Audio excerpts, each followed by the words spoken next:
नमस्कार, मैं हूं मोहित कुमार साहू और आप देख रहे हैं TV 24 news channel. TV 24 news channel का खास कार्यक्रम सीधी बात माननी के साथ में आज हमसे स्टूडियो में जुड़े हैं विश्वेश्वर पटेल गौ सेवक आयोग के अध्यक्ष। हाल ही में बनाए गए हैं और ये संघ से जुड़े हुए हैं और पूरे ग्रामीण क्षेत्र, खासकर छत्तीसगढ़ पूरा ग्रामीण क्षेत्र है, गाँव गाँव घूम घूम कर इन्होंने बहुत संघ का प्रचार भी किया और लगातार लोगों में खासा इनका पहुँच भी है। तो आपका बहुत बहुत स्वागत है टीवी 24 में। और सबसे पहले मैं आपसे, मेरा प्रश्न ये रहेगा, चूंकि आपको पिछले बार भी दायित्व दिया गया था 2016 और 18 के आसपास में, 16-18 में, अभी फिर से दायित्व दिया गया है। अब इन दोनों के बीच में जो फासला आप देखते हैं गौ सेवा को लेकर, क्योंकि सरकार जब कांग्रेस की थी इस बीच, तो उन्होंने गौ सेवा को लेकर, चाहे वो चारा जैसे बिहार में भी घोटाला हुआ था बड़ा, उसमें इस तरह से यहाँ गोबर घोटाला हुआ, बड़े बड़े घोटाले हुए। हम उस विषय पे बाद में बात करेंगे। पहले तो समझेंगे कि गौ सेवा का जो उद्देश्य है वो छत्तीसगढ़ प्रदेश के लिए कितना महत्वपूर्ण है। जी। गौ विश्वस्य मातरः, गाय को हम विश्व की माता कहते हैं। हमारे सनातन संस्कृति में गाय का बहुत ऊंचा स्थान है। और गाय भारतीय सनातन संस्कृति में जब केंद्र बिंदु था, गो आधारित अर्थव्यवस्था थी, उस समय भारत सोने की चिड़िया थी। भारत विश्व गुरु के स्थान पर था।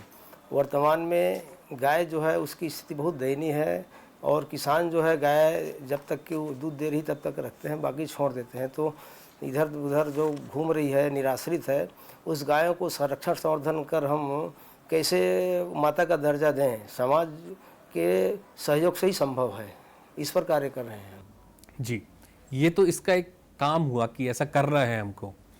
इसमें सरकार कितना कर पा रही है और आम जो किसान है या जिनके यहाँ गौ है या गौ सेवक है जो देख रहे हैं, वो कितना जागरूक है इस विषय को लेकर, या ऐसा क्या वजह होता है कि जिसकी वजह से वो छोड़ देते हैं गाय को? किसान की अपनी कुछ समस्या तो है। एक तो चारागाह की समस्या, दूसरा है ये यांत्रिक खेती हो गया, ट्रैक्टर इत्यादि की अधिकता हो गई, बैल का उपयोग नहीं है और इसलिए गाय का जो है वो इस स्तर में किसान जो है छोड़ रहे हैं उसको, इसलिए बाहर भटक रही है। उसके लिए सरकार जो है गौशाला के माध्यम से कुछ संरक्षित कर रही है। 36,000 गोवंश लगभग अभी गौशालाओं में संरक्षित है। 100 गौशालाएँ जो है सक्रिय हैं, पंजीकृत तो 124 गौशालाएँ हैं। अभी 103 गौशाले ऐसे हैं जहाँ पर जो सक्रिय हैं, उस पर 36,000 लगभग गोवंश है। उसके लिए सरकार अनुदान देती है 25 रुपये प्रति गोवंश वयस्क इकाई एक दिन का, इस हिसाब से कुल मिला करके, और 20 लाख तक के अधिकतम अनुदान। अब उसको बढ़ा करके माननीय विष्णुदेव साय के द्वारा घोषणा की गई है 35 रुपये प्रतिदिन प्रति गोवंश और अधिकतम 25 लाख। और हमने अभी फिर सरकार से मांग किया है कि इसमें पोषण आहार के अलावा बाकी अनुदान को अलग किया जाए, ये भी मांग में प्रस्तावित है। मैं एक चीज़ और भी समझ चाहूँगी विश्वेश्वर जी, बहुत महत्वपूर्ण मुद्दा है। गौ को हम माता के दर्जा देते हैं पूरे विश्व, हमारे देश में, भारत देश में गौ को माता का दर्जा दिया जाता है और पूजनीय कहा जाता है। अलग से पूरी व्यवस्थाएं होती थी। आज से अगर हम बात करें 10 साल, 15 साल, 20 साल पुरानी बात करते, 10-15 साल में तो हालत बहुत ज़्यादा ख़राब हुई है। 20 साल में ही बात करें तो हर गांव में एक कोठा होता था, गाय को सम्मान के साथ रखा जाता था, उसकी पूरी सेवा होती थी, क्योंकि गाय से इतने सारे हमारे खाद्य पदार्थ निकलते हैं, गाय के दूध से बनते हैं। उसका आज भी बच्चे यूज़ करते हैं। अगर माँ नहीं दूध दे पाती तो वही दूध यूज़ करता आज का बच्चा। तो अब ये चीज़ें तो ख़त्म होती चली गई है। आखिर हम बचाएंगे कैसे सब चीज़ों को? इसके लिए जन जागरण यात्रा के नाम से हमने अभी एक 100 यात्राएं निकाली है, 50-50 गाँव में और 60 गांव में, कोई 40 गांव में ऐसा जा करके। उसमें मुख्य रूप से इसी विषय को लेकर के कि गाय हमारी माता है और गाय में हम कहते हैं 33 कोटि देवी देवता का वास है। तो ये कपोल कल्पना नहीं है। गाय के रोम रोम से ऑक्सीजन निकलती है, हमको प्राणवायु मिलती है। गोमय वस्ती लक्ष्मी, गाय के गोबर में लक्ष्मी का वास है। अभी अंधाधुंध रासायनिक खेती की वजह से ज़मीन विषाक्त हो गया है, उससे फल ये जो अन्न उत्पन्न हो रहे हैं विषाक्त हो गए हैं। उससे मुक्ति पाने के लिए भी जैविक खेती, प्राकृतिक खेती, गोबर गोमूत्र आधारित खेती करना पड़ेगा। इसलिए गाय की आवश्यकता पड़ेगी। गाय का महत्व हम अभी समझ नहीं रहे हैं। विदेश वाले समझ रहे हैं। विदेश वाले जो है वो तो गाय को यहाँ से ले जाते हैं, गाय के पास रहने का 1 घंटा रहोगे तो ये 1,000 का चार्ज है, 2 घंटा रहोगे तो 5,000 का चार्ज है। सब पैसा दे के उसके गाय की सिलावा धुलाई करते हैं, उसके साथ रह के ठीक हो रहे हैं। तो एक बार हमको जन जागरण के माध्यम से समझाना पड़ेगा लोगों को कि वास्तविक में गाय जो है हमारे सभी प्रकार से रोग शोक दोष को दूर करने वाली है। क्योंकि अगर हर घर में गाय होती है तो उस घर का ही ऑरा कुछ अलग होता है। ऐसे हमारे गांव में मान्यता है, हम तो गांव के रहने वाले लोग हैं, तो गांव में हमारा देश ही पूरा गांव में बसता है भारत। तो अगर गांव से ही अगर गाय चली जाएगी तो क्या उचित रह जाएगा? जी, अभी छोटी छोटी परंपरा है हमारे यहाँ, जैसे गोबर का कितना महत्व है हमारे लोग बहुत अच्छे ढंग से जानते थे। माताएं जब गर्भवती रहती है उस समय ग्रहण कर लगता था तो माताओं के पेट में गोबर लगाते थे। अभी गोवर्धन पूजा के समय यादव लोग आते हैं और धान की जो कोठी है उसमें वो गोबर का वो लेप लगाते हैं और फिर अपना एक खाना वाना करके जाते हैं। इसका मतलब है कि रेडिएशन को रोकता है, वो अन्न विषाक्त नहीं होता। ग्रहण के समय माताएं जो इसमें लगाती हैं, जैसे ये मेरा मोबाइल है उसमें ओम का एक स्टिकर लगा है, उसके नीचे गोबर है, वो रेडिएशन को रोक रहा है। वर्तमान में अभी जैसे रेडिएशन का लड़ाई हो रही है, यदि उसमें कोई परमाणु बम का वो विस्फोट कर दे तो रेडिएशन से वही गोबर बचा सकती है। इसके लिए और ज़मीन का जो उर्वरा शक्ति उसको बढ़ाने के लिए 1 वर्ग इंच गोबर में 64 लाख करोड़ जो बैक्टीरिया रहता है उतना ही धरती में रहता है। ये इसलिए गाय माता धरती माता हम कहते हैं। इन सारी बातों को ध्यान में रख करके गाय माता का जब तक कि हम अपनाएंगे नहीं तब तक के हमारी जो ये समस्या है वो असंतुलन बना रहेगा। एक औषधि के रूप में कोरोना के समय सर्वे हुआ तो देश में एक भी जो गौ सेवा करने वाले व्यक्ति का कोरोना से मृत्यु नहीं हुआ है। ये गाय जो है वो उसमें अद्भुत एक रोग प्रतिरोधक क्षमता, हाँ, तो वो देसी गाय का, जो बता रहा हूँ सब देसी गाय की, एच एफ होल्स्टाइन जर्सी, इस गाय में ये क्षमता नहीं है। देसी गाय में सूर्य केतु नाड़ी है तो उसके पीठ में, जो हमको एक अद्भुत चमत्कारिक शक्ति, धर्म अर्थ काम और मोक्ष प्रदान करने वाली है गाय। निश्चित रूप से ये तो मुझे लगता है कि जितने भी हमारे पुराने वृद्ध या पुराने हमारे रहे हैं सबने इसका ज्ञान दिया है, लेकिन आज की युवा पीढ़ी इससे काफ़ी दूर हो चुकी है। शॉर्टकट के भी चक्कर है, क्योंकि आप जैसे कहा कि अपने यांत्रिकी खेती हो रही है, ट्रैक्टरों से खेती होती है, कोई बैल को यूज़ नहीं करता है, क्योंकि अभी गाय भी नहीं रखते हैं, बैल भी नहीं। अभी हमने ये देखा है कि आए दिन एक्सीडेंट भी होते हैं, जो रोड में पूरे गाय बैठे रहते हैं। उसके भी लगातार पिछले बार की सरकार थी कांग्रेस, उससे पहले भाजपा की सरकार थी, काफ़ी काम की कि जो है गौ को व्यवस्थित की जाए, गौवंश की व्यवस्था की जाए। लेकिन आखिर कमी कहाँ रह जाती कि ये व्यवस्थाएं हट जाती हैं और रोड पे ही फिर से वो गाय आना शुरू हो जाती है, या गाय बैल जो पशु हैं वो। इसके लिए व्यापक जन आंदोलन करने की आवश्यकता है और किसानों को प्रत्यक्ष एक उसका लाभ कैसे है ये दिखाना पड़ेगा। अभी हमारी सरकार के पास एक योजना प्रस्तावित है, 10-10 गोधाम प्रत्येक विकास खंड में प्रथम चरण में करने वाले हैं। एक गोधाम में 2,000 गौ माता रहेंगी और जन सहभागिता से चलेगी। उसमें 10 रुपये प्रति गोवंश प्रतिदिन के हिसाब से हम अनुदान देंगे। मतलब 200 गाय अधिकतम है तो 60,000 महीने का, 1 महीने का। इस हिसाब से उस गोधाम को बाद में उनकी अच्छी मतलब सहभागिता रहेगी या अच्छा रहेगा तो फिर समीक्षा करके उसके अनुदान को फिर बढ़ाकर और उनको सुविधापूर्ण प्रदान किया जाएगा। दूसरा बिंदु जो है उसका प्रशिक्षण। गाय तो हम जो सबसे बड़ा प्रश्न है अभी आप जो बताए कि गाय गली गली में घूम रही है, सड़क में मर रही है एक्सीडेंट में, इसको बचाने के लिए गोधाम में संरक्षित करना। तो प्रथम चरण में 2,92,000 गौवंश जो है संरक्षित होगी। उसके गोबर गोमूत्र का प्रशिक्षण के लिए व्यापक योजना जन आंदोलन के रूप में चलेगी। प्रत्येक गोधाम को प्रशिक्षण केंद्र और गौशाला को प्रशिक्षण गोबर गोमूत्र आधारित पंचगव्य में इतना मतलब रिसर्च हुआ है कि पंचगव्य का ही व्यक्ति सेवन करे तो उसमें लगभग नहीं 5,300 एंटीटॉक्सिन बैक्टीरिया रोग प्रतिरोधक क्षमता वाले अभी वैज्ञानिकों ने सिद्ध किया है। गाय के घी है, 1 चम्मच का आहुति करेंगे यज्ञ में तो उसमें 1 टन ऑक्सीजन बनता है। ऐसा जर्मन के और रशिया के 2 वैज्ञानिकों ने रिसर्च किया है। मतलब ये जो ओजोन परत में छेद है उसको भी गाय के जो घी है उसके आहुति से कुछ विशेष द्रव्य मिलाकर, सांकला जिसको कहते हैं, मिलाकर के चावल, गेहूँ, गुड़ इत्यादि करके, तीली मिलाकर आहुति करते हैं तो O3 बनता है।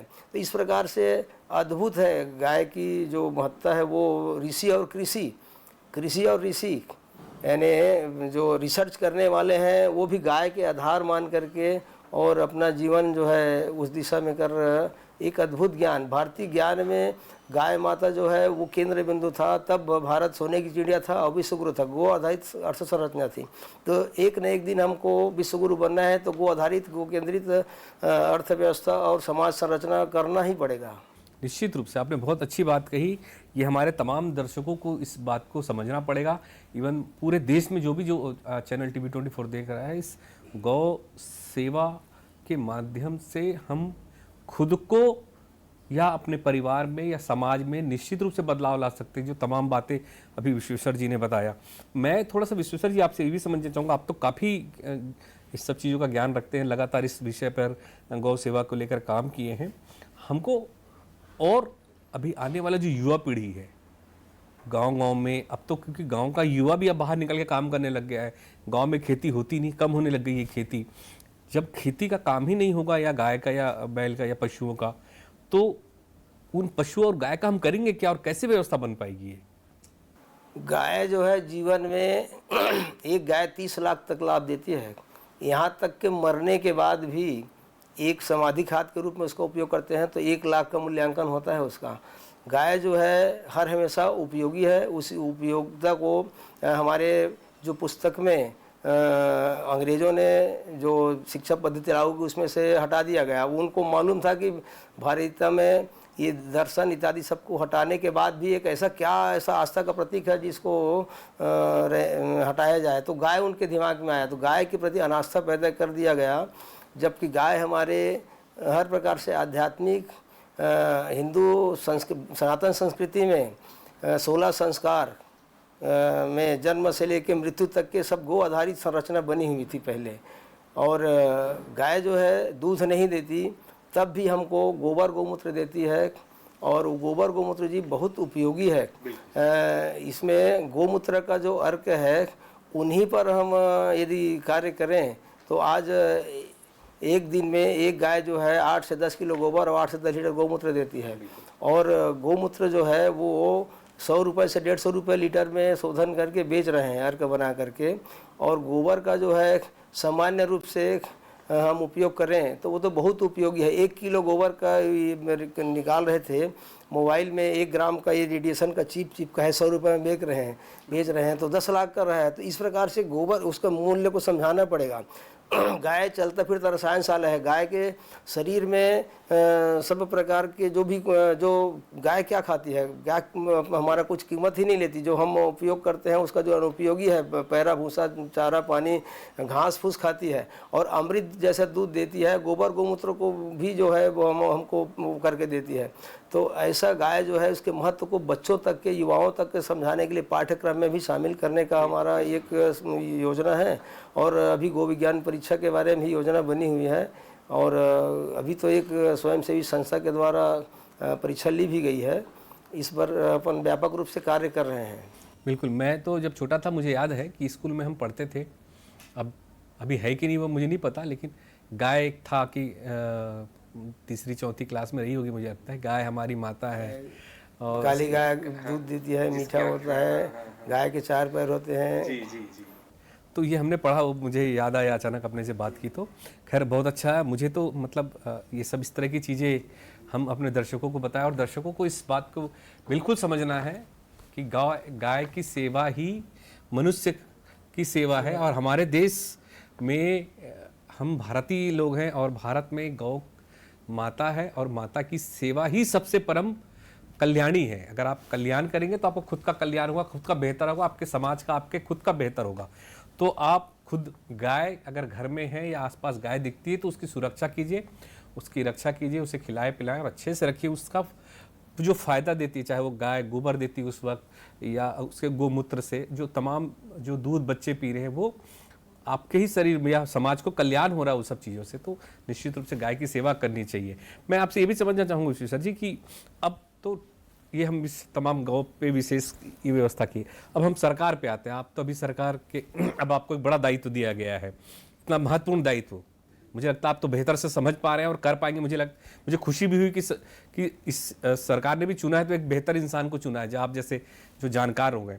मैं आपसे ये भी थोड़ा जानना चाहूँगा, अब आयोग की क्या प्राथमिकता रहेगी गौ सेवा के उसको लेकर? आयोग की प्राथमिकता है जो अभी सड़क में गली गली में जो गाय घूम रही है, इसको हमने लावारिस शब्द तो विलोप कर दिया है। घुमंतु या निराश्रित ऐसे गोवंश है, उसको किसी न किसी आश्रय में, किसी संरक्षण में रहे। इसलिए किसानों को जन जागरूकता के रूप में एक जन जागरण अभियान अभी चलाया जा रहा है। हर घर में गाय कैसे पहुँचे, हर किसान के घर में गाय कैसे पहुँचे, गाय और किसान का संबंध पुनर्स्थापित कैसे हो, और इस बिंदु पर कार्य कर रहे हैं। बिल्कुल, एक अच्छा योजना भी है। दूसरा मैं भी समझना चाहूँगा, अभी तक से आप तो संघ से जुड़े हुए हैं, अब गौ वंश और आपका और आपके काम का इस चीज़ को लेकर बोले तो क्या बड़ी उपलब्धि हम मानते हैं इस सब चीज़ों पे कि इस विषय पर गौवंश के लिए आप सेवा के लिए आ गए हैं यहाँ पे, तो आयोग में आपको दिया गया है ना दायित्व, तो ये क्या बड़ी उपलब्धि मानती? कितने साल मतलब अगर आप बात करें तो 3 दशकों से 4 दशकों से आप लगातार जुड़े हुए हैं सब चीज़ों से। पिछले कार्यकाल में मुझको लगभग 2.5 साल कार्य करने का अवसर मिला था। उस समय सभी गौशालाओं को व्यवस्थित करके और प्रशिक्षण के रूप में मास्टर ट्रेनर तैयार कर, यही इसी बिंदु को लेकर के, चूँकि छत्तीसगढ़ में प्रशिक्षण की व्यवस्था उस समय नहीं थी, तो देवलापार में गो विज्ञान अनुसंधान केंद्र में यहाँ से भेज करके सबको प्रशिक्षण करके लगभग 600 मास्टर ट्रेनर तैयार किया गया था। और उसके माध्यम से पूरे किसानों और जन जागृति और गौ पालन करें, इस बिंदु पर हमने प्रयास किया था और उसमें सफलता हासिल किए थे। बहुत कुछ तो उसमें लगा था, और इसी बिंदु को लेकर के और पुनः हम ये गोधाम योजना जो अभी आने वाली है, उसमें प्रशिक्षण व्यापक रूप से गाय संरक्षित करना, प्रशिक्षण करना, ये प्रथम चरण में 1460 गोधाम करने की एक प्रस्तावित योजना है। और इस योजना जैसे सफल रही तो फिर क्रमशः द्वितीय चरण, तृतीय चरण में गाय को संरक्षित संवर्धित करने का कार्य किया जाएगा। जैसे अभी गांव में गाय को छोड़ दी जाती है, अभी व्यवस्था नहीं बना पाते, या आपने कहा कि चारा की व्यवस्था नहीं है, चारा का जगह पे लोग कब्जा कर लेते हैं, घर बन जाता है, बाड़ी बना ले, बहुत कुछ सारी चीज़ें हो जाती हैं, तो कुछ कठोर प्रावधान क्यों नहीं किया जाता कि जो यूं ही गाय को छोड़ देते हैं? सरकार तो व्यवस्था बना के देती तमाम चीज़ें, फिर भी किसान उसका सही उपयोग नहीं कर पाता, तो उसमें कड़े प्रावधान क्यों नहीं किया जाता? जैसे गौ तस्करी भी होती बहुत ज़्यादा। हाँ, गौ तस्करी के बारे में तो मेरा व्यक्तिगत ऐसा मानता हूँ मैं। बाकी व्यवस्थाएं तो हो रही है, प्रशासन के स्तर में रोकने का, गौ सेवक हैं, गौ रक्षा के सब कर रहे हैं। बाकी मेरा ऐसा कहना है कि गाय बाहर घूमेगी ही नहीं, बाहर छोड़ेंगे ही नहीं हम, तो तस्कर लोगों को गाय कहाँ से मिलेगा? इस बिंदु पर हम कार्य कर रहे हैं कि गाय कहीं ना कहीं आश्रय में रहे, ताकि किसी को कोई प्रकार से तस्करी करने का अवसर ही ना मिले, गाय सड़क में दुर्घटना होने का अवसर ही मत मिले। इस बिंदु पर हम कार्य कर रहे हैं। हम चाहते हैं कि छत्तीसगढ़ जो है एक देश में एक आदर्श और मॉडल गोवंश के आधार पर राज्य बने। इस बिंदु पर चिंतन करके और व्यापक कार्य योजना आने वाली है। मुझे लगता है कि जब तक से कठोर प्रावधान नहीं होगा, नियम नहीं होंगे या कानून नहीं बनेगा, इसमें भी अब हम लोग विचार कर रहे हैं। और गाय में जो अभी पशु संगणना हुई है उसका सांख्यिक प्रकाशित होगा, प्रकाशित होने के बाद परिचय पत्र देने की भी पर विचार कर रहे हैं। परिचय पत्र किसानों को देंगे और जो गोवंश है उनका उन पर भी एक टैगिंग उसका, और या फिर एक एप्सल लॉन्च कर रहे हैं, वो तमिलनाडु में, आंध्र प्रदेश में अभी शायद चल रहा है। और मुंह का वो फोटो खींच के उसमें ऐप से में डालते हैं। और ये जो है कान वाला जो है कभी कभी काट के निकाल देते हैं और हटा देते हैं, तो ये लफड़ा से हट जाएगा। तो उसको आज ही एक जो स्वयंसेवी संस्था है जो इस पर कार्य कर रहा है उस पर चर्चा हुई है। तो इस पर भी हम विचार करके और शासन के पास योजना बनाकर भेजेंगे। और इस कार्य में हमारे हर प्रकार से विष्णुदेव साय सरकार सक्रिय है। और हम मानते हैं कि इसमें बेहतर कार्य योजना बनेगी, ताकि किसानों के ऊपर कुछ दंडिक प्रावधान किया जाए। और मैं तो कहता हूँ कि किसान जो है उसके समस्याओं को दूर कर दिया जाए, तो वो जन जागरण इसके माध्यम से तो निश्चित रूप से किसान गाय को रखेगी। गाय जो है उसका महत्व को उसको पुनर्स्मरण कराया जाए कि वास्तविक में गाय ही हमारा सब कुछ है किसानी के लिए। और ये जो है धीमा जहर हम खा रहे हैं, ज़मीन बीमार हो गई है और उस दूषित अन्न को हम ग्रहण कर रहे हैं, तो उससे हमारे अंदर अनेक प्रकार की बीमारियां आ रही है, शुगर, बीपी, कैंसर, अस्थमा, दमा, सब प्रकार से माताओं जो है, माताओं का सामान्य प्रसव होना ही बंद हो गया है। लगभग 10% होता होगा सामान्य प्रसव में। इसका दूषित खान पान की वजह से हो रहा है। तो उससे भी मुक्ति पाना है तो गो आधारित कृषि करना ही पड़ेगा। तो इस पर हम योजना कर रहे हैं। दंड का प्रावधान जो है वो सरकार पर विचार करेगी सरकार। हम अपना योजना बना करके तो भेजने वाले हैं। बिल्कुल, ये भी जैसे गौ तो हमारी आस्था का विषय है, गाय जो है हमारी आस्था का विषय, गौ को प्रति हमारी आस्था जुड़ी हुई है। हम त्यौहार मनाते हैं, हरेली त्यौहार आता है या हरेली के आसपास जब गाय की पूजा की जाती है, बैल की पूजा की जाती है, आजकल वो पूरा धीरे धीरे खत्म हो गई है। सरकार इस पे जोर क्यों नहीं दे रही है? कुछ जैसे छत्तीसगढ़ का त्यौहार इतना महत्वपूर्ण त्यौहार है ये। पिछले कार्यकाल में हमने इस पर बहुत व्यापक रूप से प्रचार प्रसार किया था, योजना बनाई थी। हरेली त्यौहार के समय जैसे अपन पूजा होता है, सारे जो कृषि यंत्र हैं और बैल की गाय बैल की, वैसे ही पोला त्यौहार के समय बैल दौड़ प्रतियोगिता और बैल का पूजन, सजाना, सजावट में प्रतियोगिता, इस पर ऐसा। और तीसरा है वसु आरस, गाय का जो वत्स है, बछिया वत्स, उसका एक वसु आरस होता है द्वादशी को, कार्तिक द्वादशी को शुक्ल में। और उसके बाद गोवर्धन पूजा का ये 5वां नंबर। गोवर्धन पूजा में व्यापक रूप से एक कार्य योजना बना करके दिए थे। वैसे ही वार्षिक उत्सव के रूप में गोपाष्टमी, जिस दिन भगवान कृष्ण गाय चराने के लिए निकले थे, उसको हम बड़े रूप में वार्षिक उत्सव के रूप में मनाते हैं। उसमें भी योजना बना करके, और जो कृषि गो आधारित कृषि कर रहे हैं और गो पालन कर रहे हैं, ऐसे लोगों का सार्वजनिक सम्मान किया जाए, इस योजना पर भी कार्य किए थे और उसी योजना को आगे बढ़ा रहे हैं।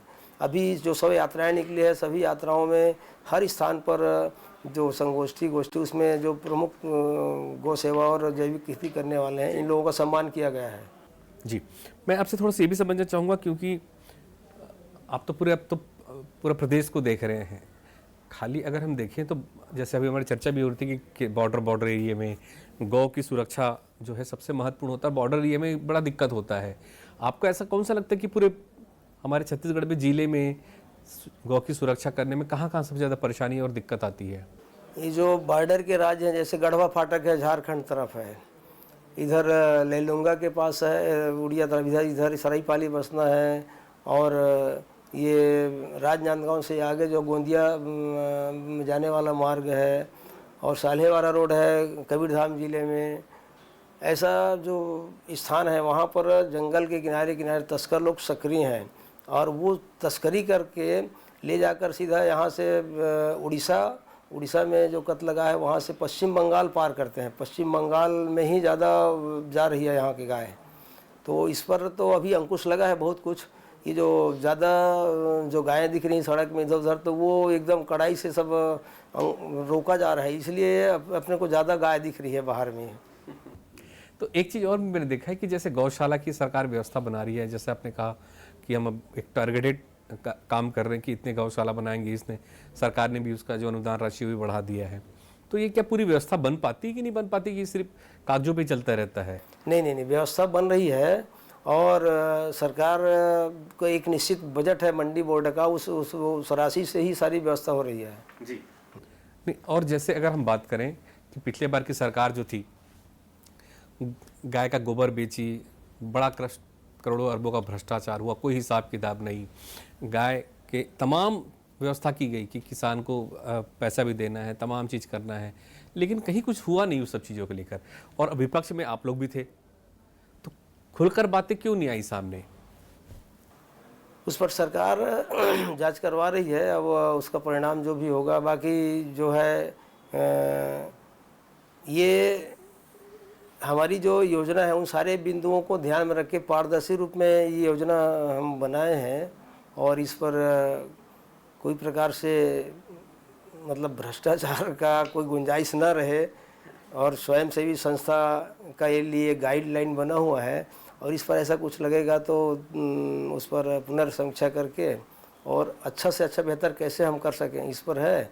और रही भ्रष्टाचार का, तो उस समय जो मॉनिटरिंग व्यवस्था ठीक से नहीं हुआ जिसका कारण ये योजना उनकी योजना फेल हुई, उस पर भी हमने एक बहुत अच्छी योजना कर रहे हैं। प्रत्येक ज़िले में जिला समिति बनेगी जिसमें 6 अशासकीय सदस्य रहेंगे, बाकी सरकार के सदस्य रहेंगे। वैसे विकास खंड में रहेगा। इनको भी प्रशिक्षित किया जाएगा और इनके नियंत्रण में वो सब योजना क्रियान्वित किया जाएगा। इनको वो सारे अधिकार प्राप्त होंगे जो गौ सेवा आयोग को राज्य स्तर पर है। तो इस प्रकार से विकेंद्रीकृत इकाई करके सारी योजना बनाई जा रही है। निश्चित रूप से योजना तो अच्छी बनती है, लेकिन जो जिम्मेदार होते हैं वही काम नहीं कर पाते, क्योंकि आए दिन हम जैसे अभी लगातार एक्सीडेंट की बात कर रहे थे, गाय का तो नुकसान होता ही है, आम जो इंसान होता है उसका भी नुकसान होता है। तो दूसरी चीज़ मैं ये भी चाहूँगा कि गाय को लेकर लगातार राजनीति होती रही है, क्या गाय को लेकर राजनीति होनी चाहिए? गाय सबकी माता है। कांग्रेस वाले का है, कम्युनिस्ट का है, भाजपा का है, आम जन का है। गावो विश्वस्य मातरः, विश्व की माता कहते हैं हम तो सनातन संस्कृति की नहीं, सबकी माता है। सभी धर्मों में इसके महत्व को स्वीकार किया गया है, उसको सबको स्वीकार करना चाहिए। इस पर राजनीति नहीं होना चाहिए, ऐसा मेरा व्यक्तिगत मानना है। अगर गाय सब धर्म की है तो फिर क्यों काटा जाता है? ये जो है कुछ जिस समय हमारे ऊपर कुछ समय मुग़ल काल में शासन हुआ, फिर अंग्रेज आए। विशेष करके अंग्रेज शासन काल में लगा कि हिंदू और मुस्लिम के बीच में फूट कराना है, तो इस पर उसको विशेष वो करके और प्रश्रय दिया गया, जिसके वजह से ये सब हुआ। और ये जो कत्ल खाना है और बाकी सब बूढ़ी गायों के नाम से जो शुरू किया गया है, मैं तो कहता हूँ संपूर्ण गोवंश हत्या पर पाबंदी राष्ट्रीय स्तर में लगना चाहिए। निश्चित रूप से। मेरे अंतिम प्रश्न, अब आपका टारगेट क्या रहेगा इन 5 सालों में? किस तरह से देखते कि गौवंश की रक्षा? 5 साल में मैं व्यक्तिगत जितना दिन मुझको कार्य करने के लिए अवसर मिलेगा उसमें मैं चाहूँगा कि अधिकांश सभी घरों में जो किसान हैं उनके घर में गाय स्थापित हो, सब गाय के महत्व को समझें और सड़क में एक भी गाय घूमते हुए न दिखे। किसी न किसी किसी आश्रय में रहे, कोई चरवाहा रहे, कोई ऐसे गाय घूम सकती है। और गाय जो इस प्रकार से गाय को माता कहते हैं, तो उसका माता का दर्जा हम देंगे। माता हमारा कर्तव्य है, उसको कोई अपेक्षा नहीं है माँ बाप का। जैसे हम धरती का भगवान कहते हैं माँ बाप को, वैसे ही गौ माता जो है हम सबकी माता है, उसकी सेवा करना हमारा परम धर्म है। और गाय की रक्षा हम गाओ रक्षति रक्षिता, गाय की रक्षा हम करेंगे तो गाय हमारी रक्षा करेगी। ऐसे गाय माता जो है, गाय सेवा ईश्वर सेवा है, गौ रक्षा राष्ट्र रक्षा है। तो ऐसा गाय माता की रक्षा हम करें, ये हमारे सब प्रकार से मनोकामना को पूर्ति करने वाली है। इसीलिए इसको कामधेनु कहा गया है। बिल्कुल। गाय की बात हो रही थी, गौ वंश की बात हो रही थी। गाय हमारी माता है और आस्था का भी विषय है, और गाय की सेवा करना हर इंसान का परम धर्म है। अगर आप गाय की रक्षा करते हैं तो आपकी स्वयं की, आपके परिवार की रक्षा होती है। यदि आप गाय की सेवा करते हैं तो माँ बाप की सेवा के जैसे होते हैं। तो निश्चित रूप से आप हमेशा गाय को लेकर उन्हें संरक्षित करें, संरक्षण दें। यदि कहीं गाय रोड में या और कहीं बैठी है या वैसे ही बगैर उस अकेले ही घूम रही है, तो उनको किनारे करके या व्यवस्था बनाए, उनके लिए खाने पीने की व्यवस्था दें और गाय की सेवा करें, गाय की रक्षा करें। बहुत बहुत धन्यवाद, बहुत बहुत शुक्रिया हमसे जुड़ने के लिए। विश्वेश्वर जी, धन्यवाद।